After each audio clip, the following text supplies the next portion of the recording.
All right. So today we have some wonderful guests sharing about their resources and what's happening here locally with Metropolitan Development Council and Pierce County government. We're going to learn a little bit more by watching a video before we check in with our guests.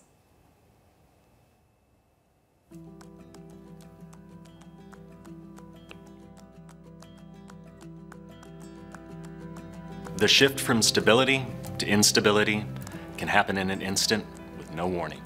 And emerging from hardship back to stability can be extremely challenging, almost impossible.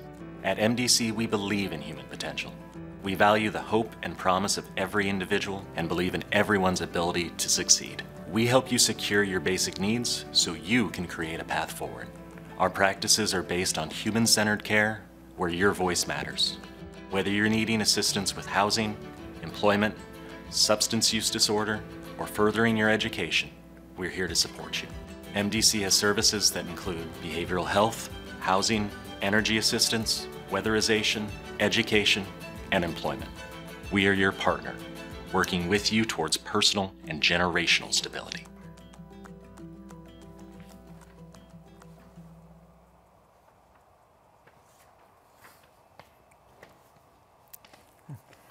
Good morning. Good morning. This is, we're lucky to be having today on our show Carol Mensa from Pierce County Government and Scott Schubert from the Metropolitan Development Council. Thank you so much for being here. Oh, you're welcome. Thanks for having us. Yeah, we're excited to learn more about your work. So starting off, May is Community Action Month. Can you share more about that and what you have been doing for that month? Well, I can start, Scott. So, you know, in addition to being Community Action Month, I just need to say this is the 60th anniversary of Community Action. So we have so much going on this year with that. I'm always joking that Community Action and I are the same year, so same age. It started with Johnson's anti-poverty programs in 1964. But every year we celebrate Community Action Awareness Month. And this year, Scott and I decided that it would be great to collaborate on a number of different projects. And one of the things that we're most excited about was our diaper drive. In addition to collaborating with MDC, we also brought in the folks from Making a Difference Foundation. And so we were down at the Kingdom. So we had diapers. I think it was like 1,700 diapers we ended up giving to families. And in addition to the diapers, they also received food. We also partnered with Hope Sparks for their hip hop walkathon. And for our staff, we provided a poverty one-on-one training for all of the staff, which is something that, in addition to providing that training for our staff at Pierce County government, we also hope to open that up one day to the community.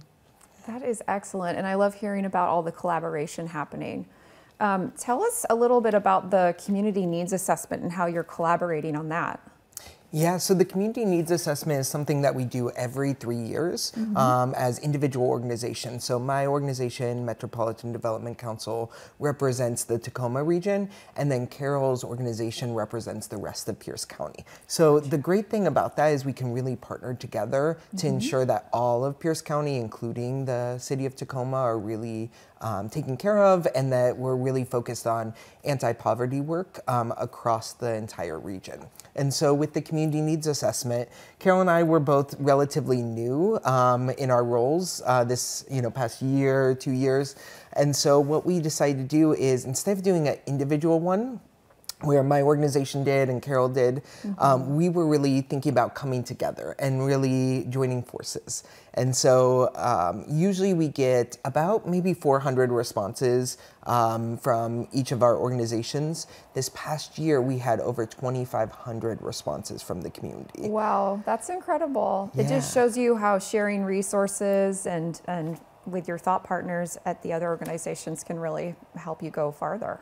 Yeah, definitely. And what this does is it allows us to kind of pivot resources that we have. So if our community is saying, this is what we need, this is what we're lacking, then what we can do is we as organizations can really go over, what are we lacking as a community and what can we do to meet that need? So, for example, our community was really saying childcare is a huge need, energy assistance is a huge need, housing, mental health and substance use disorder is a huge need. So one area that MDC actually was able to pivot is we actually had a facility. So we actually do withdrawal management care, so detox services. So we had 16 beds, and then we were actually able to, in April, the beginning of April, actually changed to 32 beds. And so we have 2 kind of separate detox services. So you doubled the capacity there. Yeah. So we're showing a video of some of the services that you offer. Can you kind of highlight a few of those for us? Yeah, absolutely. So MDC, we've been around for 60 years, so like Carol. And so the great thing about that is, we have a history of doing lots of different programming. So some of our staples and our core of what we do is we have over 200 units of housing that we own, operate, and manage throughout all of Pierce County, and that's primarily for low-income individuals. We have our detox services, so like I said, we moved from 16 to 32 beds, and we've actually been at capacity some of the nights, and so we've just seen that huge need. So we're able to provide that. We're able to do energy assistance and weatherization services, so help people who may be behind on their utility bill. And then we have education. So we're co-located at most of the high schools in the area, and then at the community colleges, technical colleges, offering FAFSA help. And this year, FAFSA has been a big issue, and so we've been able to really address that and to advocate with our participants.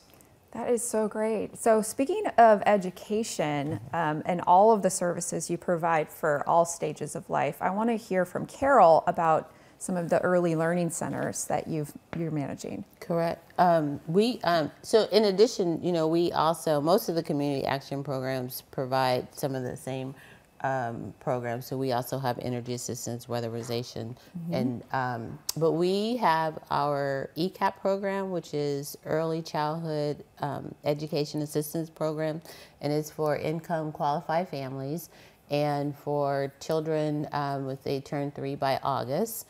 We have 7 different sites throughout Pierce County, and it's I like to think of it's a 2-gen model, right? So we're working with the children, making sure that they are prepared to enter the K through 12 system, but we're also providing services to families. So we have family support workers that help parents become advocates for their children in the educational system, but also looking at their financial needs. And if they're underemployed or unemployed, we're able to help to connect them with employment opportunities and also educational opportunities.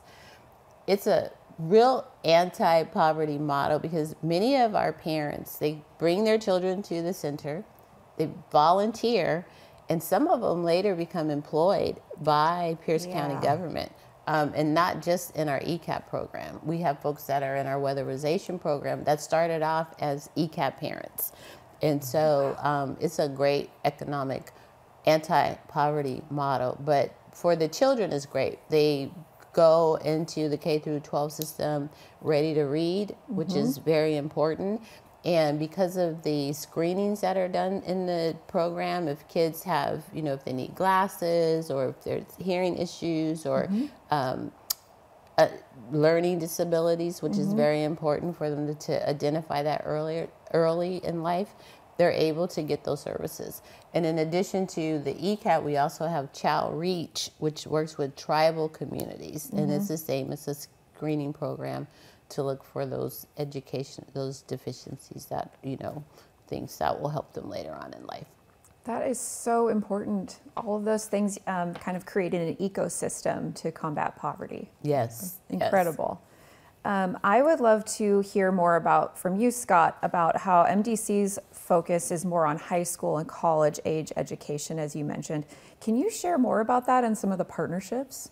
Yeah, absolutely. Like I mentioned earlier, we're co-located at most of the high schools in the area, and then also in the community colleges. So we have this program called Upward Bound, and the Upward Bound program really gets people ready for post-secondary education. So we have a cohort usually of around 30 students at each location, at each school. And what we do is we help them, I kind of view it as like an additional guidance counselor. If you look at the schools nowadays, like the guidance counselors are like the heartbeat of the school system that we see. They are the ones that are connecting people to resources. They're getting people into post-secondary education. They're talking about trades that people will be able to participate in. And they're overwhelmed and they're overworked. And so what we are able to do is to bring together a cohort model. And we do listening tours. So we just actually got back from California area. So we did a college tour for high school students to be able to like imagine what life on campus could look like. We've had people who have received scholarships, you know, on the spot. We did a HBCU tour to allow our Black and Brown staff, or our staff and students, to be able to really see what HBCUs offer and what that looks like for them. So that was incredible to kind of hear, like, when they came back about the experience that they had and how meaningful that was. You didn't know that I was Upward Bound student? Oh, really? Oh, I didn't know that. So, and then It's we all do the full circle. Yeah, exactly. it really is. Yeah. So, and then we do the in the colleges we're co-located there. We help through the FAFSA process, which is overwhelming. If you've ever like sat through a FAFSA, I mean, if I didn't have my parents helping me through that, like I would not have survived. So for a lot of our students, they need that help and support. So we're able to help them. Well, this is wonderful. And what are some of the ways the community can support your work? Just a few key phrases. Serve on our advisory board. Oh, yes. Okay. Yeah. Good to know about that. Yeah, and I think for us, we're actually bringing back our shared breakfast. So we're celebrating 60 years of service to the Tacoma community. So we're going to be sending things out soon, but it's on September 26th. And it's something that we've done historically and, you know, is a really great opportunity to support the work that we're doing, or go onto our website and support our work that way too. Well, it has been a true pleasure to learn about all of the ways you're serving our community with resources, and we're looking forward to your breakfast. Please get some more information about attending that, and we look forward to hearing more from you in the future. Yeah, we're going to go to break now, so thanks for joining us. We'll be back.